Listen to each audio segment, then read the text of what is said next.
ورحمۃ اللہ وبرکاتہ۔ الحمد للہ رب العالمین والصلاة والسلام علی سید الانبیاء والمرسلین وعلی آلہ واصحابہ اجمعین ومن تبعہم بإحسان الی یوم الدین، اما بعد۔ فقد قال النبی صلی اللہ علیہ وسلم فی حدیث طویل: علیکم بسنتی وسنت الخلفاء الراشدین المہدیین۔ محترم حضرات، گزشتہ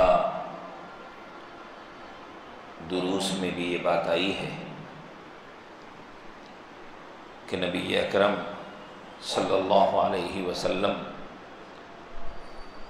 کا ہم پر کیا حق ہے۔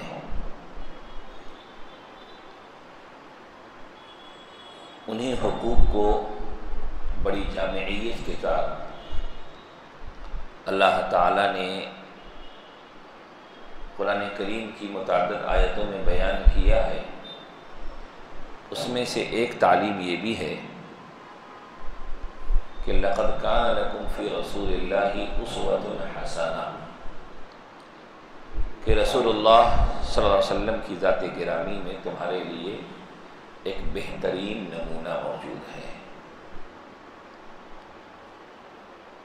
نمونہ کی ضرورت انسان کو مختلف موقعوں پہ پڑتی ہے کہ انسان اس کو سامنے رکھ کر اس کے مطابق قدم آگے بڑھاتا ہے، اپنے کام کو انجام دیتا ہے۔ تو اس آیت میں اللہ تعالیٰ نے آپ کی ذات کے بارے میں فرمایا کہ اسوۃ حسنہ، گویا کہ اس کے ذریعے ہمیں تعلیم دی گئی کہ ہم زندگی کے ہر قدم پر اور تمام معاملات و مسائل میں اس بات پر نظر رکھیں کہ یہ کام ہمارے آقا نے کس طرح کیا، اور اس کام کے سلسلے میں ہمارے آقا کی ہدایت و رہبری کیا ہے، آپ کی تعلیمات کیا ہیں، اور اس کے مطابق ہم اپنے کاموں کو انجام دیں گے۔ تو گویا کہ ہم نے آپ کو نمونہ بنا کے اس کام کو کیا۔ اس وقت کے مسائل میں سے ایک اہم ترین مسئلہ یہ ہے کہ ہم نے نبی اکرم صلی اللہ علیہ وسلم کو نمونہ بنانا اور آپ کی ذات کی اتباع کرنا اور آپ کے مطابق کام کرنا ہم نے محدود کر دیا ہے عبادات تک، کہ عبادات میں ہم یہ دیکھتے ہیں کہ بھئی آپ صلی اللہ علیہ وسلم کا طریقہ کیا ہے، آپ کی تعلیمات کیا ہے۔ یقیناً اس میں بھی اس بات کو دیکھنا ہے، اور عبادات میں بھی آپ کو سامنے رکھتے ہوئے، آپ کی تعلیمات کو سامنے رکھتے ہوئے ان عبادات کو انجام دینا ہے۔ لیکن صرف یہیں تک نہیں، بلکہ عبادات سے آگے بڑھ کر معاملات میں، معاشرت میں، تعلقات کے نبھانے میں، انسانوں کے درمیان رہنے میں، اور زندگی کے تمام امور میں بھی بحیثیت مسلمان ہماری یہ دینی ذمہ داری ہے کہ ہم وہاں یہ ضرور دیکھیں کہ اس سلسلے میں ہمارے آقا کی کیا تعلیم ہے، کیا رہبری ہے، ان کا کیا عمل ہے، اور اسی کے مطابق ہم اس کام کو انجام دینے کی کوشش کریں۔ اسی میں ہماری کامیابی ہے، اور یہ ہمارے آقا صلی اللہ علیہ وسلم کی تعلیم کی جامعیت ہے کہ آپ سے اگر رہبری لینے جائیں اور آپ کی تعلیمات کے مطابق کام کرنا چاہیں تو زندگی کا کوئی ایسا میدان نہیں ہوگا، زندگی کا کوئی ایسا شعبہ نہیں ہوگا جس میں ہمیں آپ کی رہبری نہ ملے گی، ہر شعبے میں ملے گی۔ یہ اور بات ہے کہ سیرت نبوی کے بہت سے پہلوؤں سے ہماری نظریں بند ہیں، اور نبی اکرم صلی اللہ علیہ وسلم کی تعلیمات کو اور آپ کی سیرت کو جس جامعیت کے ساتھ ہمیں پڑھنا چاہیے ہم نے پڑھا نہیں ہے، جانا نہیں ہے، تو آج ہم دوسروں کی تہذیبوں کو دیکھ کر کے کہتے بھائی ان کے پاس یہ نظام ہے، ان کے پاس دیکھو یہ تہذیب ہے۔ سچی بات یہ ہے ہر تہذیب سے اچھی، اعلیٰ، عمدہ تہذیب جسے آج دنیا اچھی کہہ رہی ہوگی، ان تمام اچھائیوں کی تعلیمات آپ کو آج سے 1400 سال پہلے آقا کی زندگی میں ملے گی۔ مثال کے طور پر شہری نظام، ایک حکومت کا نظام کیسا ہونا چاہیے، حکومت کی ذمہ داریاں کیسی ہونی چاہیے، حکومت کے تحت شہر کا نظم و نسق کیسا ہونا چاہیے، تعلیم اور معاشرے کے لوگوں کے احوال کیسے ہونے چاہیے، روزگار کیسا ہونا چاہیے، ان تمام کے سلسلے میں آقا کی رہبری موجود ہے۔ وہی وجہ ہے کہ آپ نے ایک بہت عمدہ معاشرہ قائم کیا تھا، تو مکی زندگی 13 سال کی اور مدنی زندگی 10 سال کی۔ مکی زندگی میں تو صحابہ کو کہا گیا وصبر، صبر کیجیے، حالات سے مقابلہ کرتے رہے، بالآخر وہاں سے اپنے وطن سے ہجرت کر کے مدینہ پہنچ گئے، تو مکی زندگی تو صبر میں گزرا۔ لیکن مدنی زندگی میں اس صبر میں جو تربیت ہوئی، اس تربیت کے تحت جب کام آگے بڑھا تو 10 سال کے قلیل عرصے میں یہ مدینے کی ریاست کہاں تک پہنچی تھی؟ 10 سال کے قلیل عرصے میں ایک اعلیٰ تہذیب والی اسلامی ریاست، جس کی روح میں تعلق مع اللہ بھی موجود تھا، شام اور عراق، یعنی کہ شمال میں شام اور عراق سے لے کر جنوب میں یمن اور حضرموت تک کا علاقہ لے لیجئے، اور ادھر بحر قلزم سے لے کر کے خلیج فارس تک کا علاقہ لے لیجئے، 10 سال کے عرصے میں یہ پورا علاقہ اسلامی ریاست کا حصہ بن گیا تھا، اور آپ نے ایک مثالی تہذیب و تمدن دنیا کے سامنے پیش کی۔ مثال کے طور پر آج صفائی ستھرائی کے حوالے سے جو تعلیمات عام کرنے کی کوششیں کی جاتی ہیں، مثال کے طور پر ہینڈ واشنگ ڈے منایا جاتا ہے تاکہ لوگوں میں ہاتھ دھلنے کے مزاج کو فروغ دیا جائے۔ قربان جائیے ہمارے آقا پر کہ ہاتھ دھلنے کے مختلف مواقع کے سلسلے میں آپ کی خصوصی ہدایتیں موجود ہیں کہ کھانے سے پہلے ہاتھ دھلو، کھانے کے بعد ہاتھ دھلو، اس کے علاوہ ہاتھ میں کوئی گندگی لگی ہو تو بھی ہاتھ دھلو، اس کے علاوہ وضو میں ہاتھ دھلو، قضائے حاجت کے بعد اچھی طرح ہاتھ دھلو، مٹی سے رگڑ کے ہاتھ دھلو۔ جن چیزوں کو آج دنیا اہمیت دے رہی ہے، آج سے 1400 سال پہلے آقا نے ان کی تعلیم دے رکھی ہے۔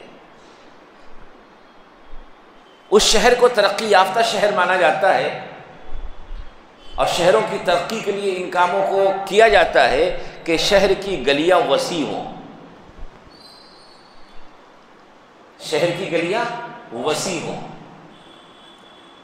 آپ دیکھیے نبی اکرم صلی اللہ علیہ وسلم نے اپنے زمانے میں صحابہ کو ہدایت دی تھی کہ گھروں کو اس طرح بنایا جائے کہ درمیان میں وسیع راستے موجود ہوں، ایسے راستے موجود ہوں کہ 2 لدے ہوئے اونٹ آسانی سے گزر سکیں۔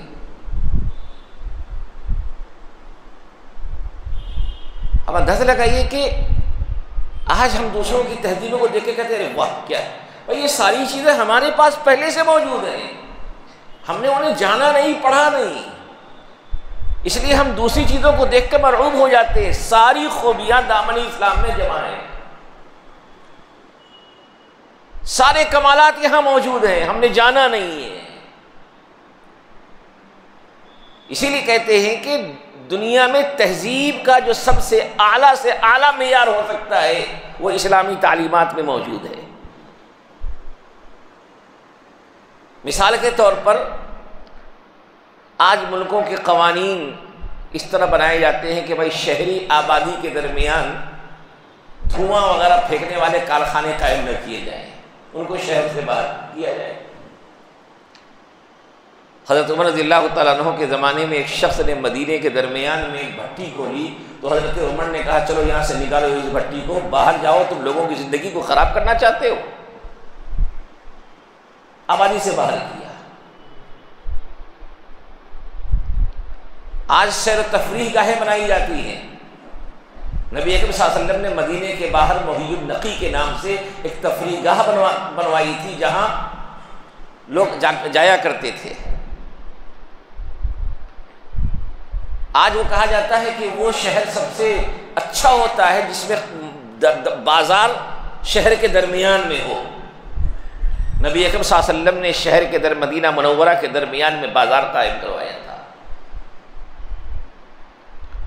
آج کاروبار کے جو اصول و ضوابط بتائے جاتے ہیں کہ غلہ کی ذخیرہ اندوزی نہ کی جائے، نبی صلی اللہ علیہ وسلم نے احتکار سے منع فرمایا ہے. قیمتوں کو کنٹرول کرنے کے لیے اور شہر تک مال مہنگا پہنچے اور اس کے لیے تدبیریں کرے کہ دیہات کے لوگوں سے مال پہلے لا کر کے یہاں مہنگا کر کے بیچا جائے. آپ صلی اللہ علیہ وسلم کی ہدایات اس سلسلے میں صاف موجود ہیں کہ ایسا نہ کیا جائے. غرضے کے ایک پاکیزہ مہذب انسانیت نواز معاشرے میں جو خوبیاں ہونی چاہیے وہ ساری خوبیاں نبی اکرم صلی اللہ علیہ وسلم کی تعلیمات میں موجود ہیں. سویرے رات کو سو جانا، سویرے بیدار ہونا، یہ مہذب قوم کی علامت مانی جاتی ہے. نبی اکرم صلی اللہ علیہ وسلم نے دیکھیے اس سلسلے میں کتنی واضح ہدایتیں فرمائی ہیں کہ رات میں سویرے سویا جائے. آپ نے فرمایا کہ میری امت کی صبح میں برکت ڈالی گئی ہے. غرض ہے کہ اگر اس کی مثالیں پیش کی جائیں تو لمبی فہرست تیار کی جا سکتی ہے. کمی ہماری ہے کہ ہم نے آقا کی زندگی سے، آقا کی تعلیمات سے ان خوبیوں کو اپنایا نہیں ہے، ان کو جانا نہیں ہے. اس لیے آج ہم پیچھے ہو گئے ہیں. بہت سی برائیاں جو کسی زمانے میں دوسری قوموں کی پہچان تھی، آج وہ برائیاں ہمارے اندر پیدا ہو گئی ہیں. اسی کا نتیجہ ہے کہ آج ہم ہر طرح سے مرعوبیت کے شکار ہیں اور ہمارے پاس ہمارے اسلام کے دامن میں جو خوبیاں جمع ہیں ہم نے ان کو چھوڑ کر اپنا نقصان کیا ہے. اس لیے جہاں اس بات کو عام کرنے کی ضرورت ہے کہ ہمیں دین کے معاملات میں نبی اکرم صلی اللہ علیہ وسلم کی سیرت کی پیروی کرنی ہے، طریقے کی پیروی کرنی ہے، تو یہ پیروی صرف دین کے معاملے تک محدود نہیں رہنی چاہیے بلکہ گھریلو زندگی میں بھی آقا کی پیروی کرنی ہے، کیونکہ وہ تہذیب سب سے اچھی تہذیب ہے. کاروباری زندگی میں بھی اس کی پیروی کرنی ہے کیونکہ کاروباری طریقوں میں وہ سب سے اچھا طریقہ ہے. سیاسی مسائل میں بھی اس کی پیروی کرنی ہے کیونکہ وہ سب سے اچھا حکمت والا طریقہ ہے. معاشرتی مسائل میں بھی اس کی پیروی کرنی ہے کیونکہ معاشرے کے تمام مسائل کا حل اسی میں موجود ہے. یہ ہم نے کیا کہ آج ہم نے آپ کی تعلیمات کو محض عبادات تک محدود کر دیا. نہیں، ہمارے آقا اسوہ ہیں، نمونہ ہیں. زندگی کے تمام مسائل میں صحابہ نے ان کو نمونہ بنایا تو وہ جہاں گئے لائق و فائق بن کے گئے. آج اس کو عام کرنے کی ضرورت ہے اور اسلامی خوبیوں کو اجاگر کرنے کی ضرورت ہے. صحابہ کرام کو دیکھیے، وہ دوسروں کی تہذیب سے مرعوب نہیں ہوتے تھے بلکہ اپنی تہذیب کا کمال ان کی نظروں میں ہوتا تھا اور اس تہذیب کے مطابق زندگی گزارتے تھے. مثال کے طور پر ایک واقعہ یاد آیا، کسریٰ کے دربار میں حضرت ربیع ابن عامر گئے ہوئے تھے اور حضرت حذیفہ ابن یمان بھی گئے ہوئے تھے۔ مسلمانوں نے محاصرہ کر رکھا تھا، بات چیت کے لیے، میٹنگ کے لیے یہ حضرات گئے تو کسریٰ کے پاس جانے سے پہلے ان کو اس بات پر واچ مین نے آمادہ کرنا چاہا کہ آپ اپنے لباس میں بادشاہ تک نہیں جا سکتے، وہاں تک جانے کے لیے بادشاہ کی طرف سے مقررہ لباس پہن کے جانا ہوگا۔ انہوں نے کہا کہ یہ ہمیں منظور نہیں ہے، یہ ہمیں منظور نہیں ہے۔ حضرت ربیع بن عامر سے وہاں کے حارث نے کہا، ارے بھائی یہ ٹوٹی ہوئی تلوار جس پہ پٹیاں لپیٹی ہوئی ہیں، اس سے تم کیا کرو گے؟ حضرت ربیع بن عامر نے کہا کہ ابھی تم نے تلوار دیکھی ہے، ٹوٹی ہوئی تلوار، ابھی ہاتھ کا کمان تم نے نہیں دیکھا ہے۔ کہا کہ دیکھنا ہے،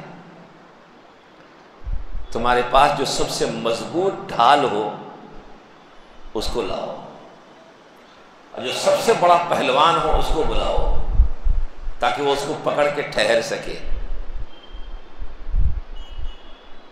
چنانچہ ایسا کیا گیا، انہوں نے اس تلوار سے اس پہ ایسا وار کیا کہ وہ ڈھال ٹکڑے ٹکڑے ہو گیا، جس کے بارے میں یہ مشہور تھا کہ کوئی طاقت اسے توڑ نہیں سکتی ہے۔ اب ایک طرف تو حارث نے آپ کی طاقت کا مظاہرہ کر لیا، اور ایسا دیکھ رہا کہ بہت مغزیات کھانے والے لوگ تھے، یہ لوگ تو وہ تھے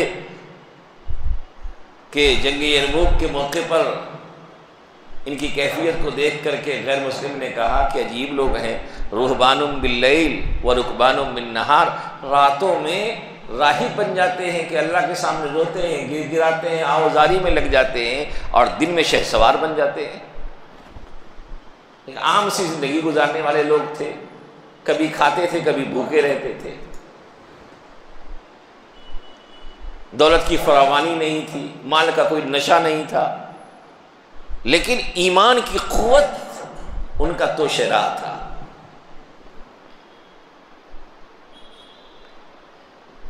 بادشاہ کو اطلاع بھیجی گئی کہ بھئی یہ عجیب لوگ آئے ہوئے ہیں، آپ کی مجلس میں محفل میں پہنچنے والا لباس تک پہننے کے لیے لوگ تیار نہیں ہیں۔ تو کسریٰ نے کہا کہ ٹھیک ہے، ان کو ایسے ہی بھیج دو۔ اور کسریٰ شہنشاہ وقت، سپر پاور اس وقت کا، اب جب اس کی مجلس لگی تو کسریٰ بیٹھ گیا، اور ان حضرات کو بیٹھنے کی کوئی جگہ نہیں تھی، کھڑے رہے۔ تو حضرت ربیع بن عامر نے کہا کہ ہمارے آقا نے اس بات کو ناپسند فرمایا ہے کہ ایک شخص بیٹھے اور سب کھڑے رہیں۔ ہم تمہاری مجلس کے آداب کی خاطر اپنے آقا کی تعلیم کو نہیں چھوڑ سکتے، اگر بات چیت کرنی ہے تو ہمارے لیے بھی کرسیاں منگوائی جائیں۔ یہ ہوتا ہے آقا کی فرمان کی حکمرانی، بات ہو نہ ہو، میٹنگ ہو نہ ہو، لیکن آقا کے فرمان سے روگردانی نہیں کی جا سکتی۔ کسریٰ نے کہا کہ بھئی یہ عجیب لوگ ہیں، ان سے بات مجھے نہیں کرنی ہے۔ کہا مجھے بھی بات نہیں کرنی ہے، لیکن بات کرنی ہے تو اسی طریقے پہ کرنی ہے۔ کسریٰ نے کہا کہ ان لوگوں کو تحفے کے بجائے تحفے میں ان سب لوگوں کے سر پہ مٹی کا ٹوکرا ڈال دو۔ مٹی کا ٹوکرا لایا گیا، بڑی خوشی سے انہوں نے قبول کیا اور یہ کہتے ہوئے نکلے، کسریٰ تم نے اپنی مٹی ہمارے حوالے کر دی ہے۔ اور اسلام نیک فعل کو پسند کرتا ہے، برے فعل کو پسند نہیں کرتا۔ نیک فعلی لی جا سکتی ہے، اذان ہونے دی۔ تو بہرحال کہ نیک فعلی لی جا سکتی ہے، لیکن کسی چیز سے برا فعل نہیں لینا چاہیے، اسلام نے اس سے منع کیا ہے۔ تو ان حضرات نے اس سے نیک فعل لیا کہ اس لیے مٹی حوالے کر دی ہے، اور مٹی یعنی سرزمین کو ہی تو فتح کرنے کے لیے گئے ہوئے تھے۔ کہا کسریٰ تم نے اپنی مٹی ہمارے حوالے کر دی ہے۔ اب وہ لوگ تو بڑے برا فعل لینے والے لوگ تھے، وہیں سے ہمت پست ہو گئی کہ ارے کتنا بڑا غلط کام ہم نے کر دیا کہ اب ہم نے گویا کہ اپنی سلطنت کو اس کے حوالے کر دی ہے۔ چنانچہ وہی ہوا، اللہ نے کسریٰ کو ہلاک و برباد کر دیا، اور پھر اس کے غرور کا خاتمہ ہو گیا۔ اندازہ لگائیے کہ نبی اکرم صلی اللہ علیہ وسلم کی صحابہ کو دیکھیے کہ یہ اپنے آقا، اپنے حبیب صلی اللہ علیہ وسلم کی تعلیمات کو کتنی مضبوطی سے پکڑے ہوئے تھے، اسی کی برکت تھی، ان کی زندگی میں انقلاب آئے۔ اور آج ہم نے مختلف بہانوں سے، مختلف ناموں پر آپ کی تعلیمات سے مکمل دوری اختیار کر لی ہے، اور بس قرآن و حدیث کا مطلب یہ ہے کہ بس نماز اس کے طریقے پہ ہو، زکوٰۃ اس کے طریقے پہ ہو، حج اس کے طریقے پہ ہو، نکاح اس کے طریقے پہ ہو، بلکہ نکاح میں ایجاب و قبول اس کے طریقے پہ ہو۔ باقی پوری زندگی ہم نے ان تعلیمات سے الگ گزارنی شروع کی ہے۔ ظاہر سی بات ہے ہمارے پاس برکتیں کہاں سے آئیں گی، اللہ کی مدد کہاں سے آئے گی، رحمتوں کے حقدار ہم کہاں ہوں گے، کیونکہ رحمت والے اعمال تو یہ تعلیمات ہیں، یہ طریقہ زندگی ہے۔ اس لیے آج اس بات کو اپنی عملی زندگی میں اتارنے کی ضرورت ہے، ایک ایک کر کے، کہ بھائی ہمارا اٹھنا بیٹھنا، پہننا کھانا سونا، ہماری گھریلو زندگی، ہماری اپنی پرسنل لائف میں جہاں تک ہو سکے ہم آہستہ آہستہ آہستہ آہستہ تبدیلی لائیں۔ ایک ساتھ نہیں ہو کر سکتے، آہستہ آہستہ کم سے کم گھر کے نظام میں، اپنی ذاتی زندگی کے مسائل میں نبی صلی اللہ علیہ وسلم کی تعلیمات کو داخل کر کے ایک ایک چیز کو تو بدلنا شروع کریں۔ آج ہم سنتے جا رہے ہیں لیکن تبدیلی نہیں لا رہے ہیں، جس کی وجہ سے ہم جہاں کھڑے تھے وہی کے وہی ہیں۔ اگر ایک ایک تبدیلی بھی لانی شروع کر دیں گے اپنی زندگی میں کہ بھئی اب ہمارے گھر میں یہ کام نبی صلی اللہ علیہ وسلم کے طریقے پہ ہوگا، اب ہمارا یہ عمل نبی صلی اللہ علیہ وسلم کے طریقے پہ ہوگا، اب ہم اس کام میں نبی صلی اللہ علیہ وسلم کی پیروی کریں گے، اگر ایک ایک چیز کی بھی تبدیلی اپنی زندگی میں شروع کر دیں تو چند دنوں میں ہماری زندگی میں بڑی تبدیلیاں آ جائیں گی، اور یہی تبدیلی ہماری نجات کی بنیاد ہے۔ اور جب تک یہ تبدیلی ہم نہیں لائیں گے، آپ کے طریقے سے ہٹ کے ہماری زندگی گزر رہی ہوگی، وہ زندگی مبارک، راحت والی، رحمت والی زندگی ہم نہیں پا سکتے۔ اس لیے ربیع الاول کے موقع پہ یا ان موقعوں پہ جو باتیں ہوتی ہیں ان میں اپنے آپ کو اور اپنے معاشرے کو، اپنے گھریلو نظام کو بھی نبی اکرم صلی اللہ علیہ وسلم کی تعلیمات کے مطابق بنانے کی کوشش کرنا اور اس کی فکر کرنا ہم سب کی دینی ذمہ داری ہے، اور اس حوالے سے کوشش کریں گے تو یقیناً اللہ ہمیں نوازے گا۔ اللہ سے دعا ہے کہ اللہ تعالی ہم تمام لوگوں کو صحیح فکر عمل کی توفیق نصیب فرمائے۔ وآخر دعوانا الحمدللہ۔